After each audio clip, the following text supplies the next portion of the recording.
Class of first video में हम लोगों ने एक्सरसाइज 7.2 स्टार्ट की है और इससे रिलेटेड मैंने आप लोगों को डेफिनेशन और एग्जांपल जो सी हैं वो करवाई हैं।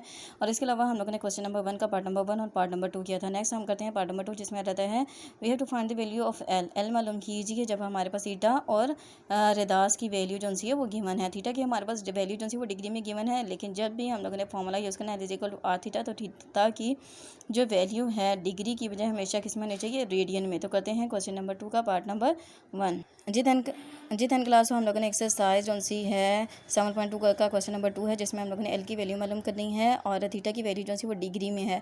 तो डिग्री को सबसे पहले रेडियन में जब तब्दील करेंगे तो उसके लिए क्या करेंगे जी कि रेडियन में तब्दील करने के लिए रेडियन में तब्दील करने से उसके लिए हमने क्या करना है कि थीटा की जो वैल्यू है 180 डिग्री उसको मल्टीप्लाई करना है पाई ओवर 180 के साथ। ओके, पाई ओवर 180 के साथ जब ये आएगा तो इसके साथ क्या आ जाएगा, रेडियन। अब यहाँ से पाई है 180 के साथ कैंसिल, तो इसका मतलब थीटा हमारे पास क्या आ गया है, pi radian. Okay, pi radian आ गया है। अब हम लोग इजीली फार्मूला के इस्तेमाल से लिखेंगे, फार्मूला के इस्तेमाल से फार्मूला हम लोगों ने कौन सा लिखना है, is equal to R theta. अब चूँकि यहाँ से हम लोगों ने वैल्यू जो सी मालूम करनी है एल की, तो लिखेंगे कीमतें दर्ज करने से, कीमतें दर्ज करने से एल की वैल्यू फाइंड करनी है। तो L as it is R की जगह पे हमारे पास क्या आ जाएगा जी, टेंथ क्लास आर की वैल्यू हमारे पास वैल्यू आ जाएगी 4.9। ठीक है, 4.9 और सेंटीमीटर आ जाएगा इसके साथ। ठीक है, 4.9 आ गई। और थीटा की वैल्यू जो सी है वो हमारे पास क्या है जी, पाई रेडियन, पाई। तो अब 4.9 को जब पाई के साथ मल्टीप्लाई करेंगे तो 4.9 लिखा, और पाई की वैल्यू दरअसल हमें पता है कि वो क्या होती है जितन क्लास। तो पाई की वैल्यू जो सी है वी नो दैट कि पाई की जो वैल्यू है क्लास 8 में भी आप लोगों ने ये पढ़ा है कि पाई की वैल्यू होती है 22/7। ठीक है, तो यहाँ पे वैल्यू पुट करते हैं 22/7। 4.9 को मल्टीप्लाई करेंगे 22 के साथ, डिवाइड करेंगे 7 के साथ, तो इसका आंसर हमारे पास आ जाता है जी 15.4। अब लेंथ है तो लेंथ के साथ यूनिट क्या आएगा हमारे पास, सेंटीमीटर। ओके, तो ये हो गया इसका पार्ट नंबर 1। क्वेश्चन नंबर 2 का पार्ट नंबर 1 का रिक्वायर्ड आंसर एंड मेथड, तो इसका करते हैं पार्ट नंबर 2।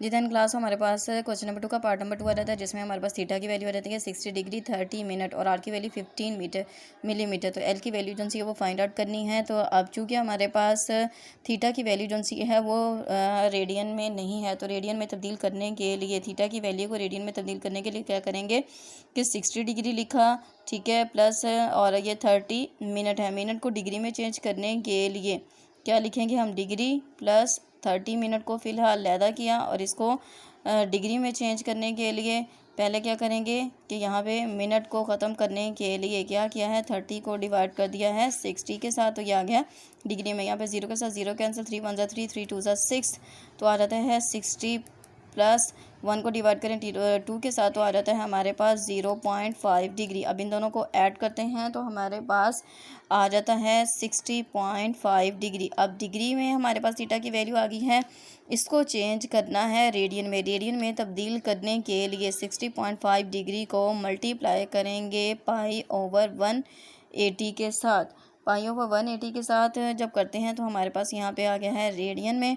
अब यहाँ पे कटिंग करते हैं और मल्टीप्लाई करके डिवाइड करते तो जी धन क्लास में यहाँ पे जो पाई की वैल्यू है ना, तो इसकी वैल्यू को हम लोग सिंप्लीफाई करके इसकी जगह पे पुट करते हैं। पाई की वैल्यू होती है 22/7, तो 22 डिवाइडेड बाय 7 करते हैं तो हमारे पास आ जाता है 3.14। ओके, 2, तो इसकी जगह पे वैल्यू को पुट कर लेते हैं तो हमारे पास आ जाता है जी 60.5 मल्टीप्लाई आ जाता है हमारे पास 3.142 डिवाइडेड बाय जाता है 180, यहाँ पे आ गया है जी रेडियन।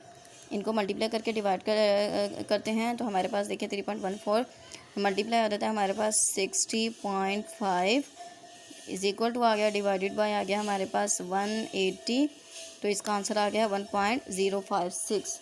ओके, इसकी जगह पे इसके आंसर पुट कर दिया 1.056, ये आ गया हमारे पास रेडियन में थीटा की वैल्यू। अब हम लोग फाइंड आउट करेंगे रिक्वायर्ड जो वैल्यू एल फाइंड करनी थी, तो फार्मूला लिखा है is equal to R theta. अब इसमें कीमतें पुट करते हैं, तो आर की जगह पे लिखेंगे 15 और थीटा की जगह पे लिखेंगे 1.056। अब इसको हम लोग मल्टीप्लाई कर देते हैं।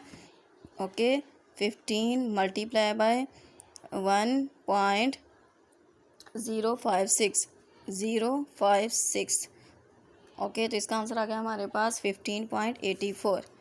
तो एल का हमारे पास आंसर आ गया है 15 पॉइंट आ जाता है जी 84। और चूँकि इसके साथ यूनिट था हमारे पास रेडियस के साथ मिलीमीटर, तो लेंथ के साथ भी क्या आएगा, मिलीमीटर। तो ये हो गया हमारे पास क्वेश्चन नंबर 2 का part number 1 and part number 2। तो करते हैं क्वेश्चन नंबर 3 जी 10 क्लास। तो क्वेश्चन नंबर 3 हमारे पास आ जाता है कि हम लोगों ने आर की वैल्यू जो सी है वो मालूम करनी है। Find the value of R. अगर एल की वैल्यू जो सी है वो 4 सेंटीमीटर गिवन है, सेम का मतलब है थीटा की वैल्यू जो सी 1/4 रेडियन में गिवन है। इसी तरीके से एल की वैल्यू 52 सेंटीमीटर, थीटा की वैल्यू जो सी 45 डिग्री। चूँकि मैंने सारे पार्ट्स करवाए हैं, तो ये सेकंड पार्ट जो है वो आप खुद करेंगे। यहाँ पे थीटा की वैल्यू देख लीजिए डिग्री में है, इसको सबसे पहले आप लोगों ने रेडियन में तब्दील करना है, फिर आप लोगों ने आर की वैल्यू मालूम करनी है। ओके, तो करते हैं इसका पार्ट नंबर 1 जी 10 क्लास। क्वेश्चन नंबर 3 का पार्ट नंबर 1 आ जाता है आर की वैल्यू मालूम करनी है, जिसमें हमारे पास L is equal 4 centimetre, theta is equal 1/4 radian given है। तो हम लोग इसको स्टार्ट करते हैं जी। हम लोगों ने जो मालूम करना है यहाँ पे आर की वैल्यू है वो मालूम करनी है, तो फार्मूला लिखेंगे। आप लोगों ने इसी तरीके से हेडिंग देनी है फार्मूला के इस्तेमाल से, L is equal to R theta. फिर इसमें लिखना है कीमतें दर्ज करने से। ओके, कीमतें दर्ज करने से यहाँ पे हेडिंग देके फिर एल की जगह पे यहाँ पे एल की वैल्यू जो सी है 4 सेंटीमीटर लिख ली। इसी तरीके से आर की वैल्यू जो सी है 1/4 लिख ली। और थीटा की वैल्यू ठीक है, थीटा की वैल्यू जो सी है 1/4 लिख ली। और हम लोगों ने यहाँ पे आर की वैल्यू जो सी है वो मालूम करनी है, तो वो एज इट इज़ लिखे रहने दी। अब चूँकि आर की वैल्यू मालूम करनी है, तो इसके साथ 4 जो सा वो डिवाइड हो रहा है, सेकेंड साइड पे जाके क्या हो जाएगा, मल्टीप्लाई। तो आर लिखा यहाँ पे 4 multiply by 4 is equal to आ गया हमारे पास आर। 4 को 4 के साथ मल्टीप्लाई करें तो हमारे पास आ जाता है 16 इज़ इक्वल टू आर। तो इसका मतलब है विच इम्प्लाइज दैट आर की वैल्यू जो सी है वो आ गई हमारे पास 16। अब यहाँ पे यूनिट जो सा था लेंथ के साथ क्या था, सेंटीमीटर, तो यहाँ पे भी आएगा सेंटीमीटर। ओके, अब इसका जो क्वेश्चन नंबर 3 का जो पार्ट नंबर 2 है वो आप लोगों ने खुद करना है। इनको तमाम क्वेश्चंस की 10 क्लास आपने अच्छे तरीके से प्रैक्टिस करनी है, डेफिनेशन याद करनी है और इनका होमवर्क करना है, लेकिन रिटन प्रैक्टिस करनी है। ओके, अल्लाह हाफिज़।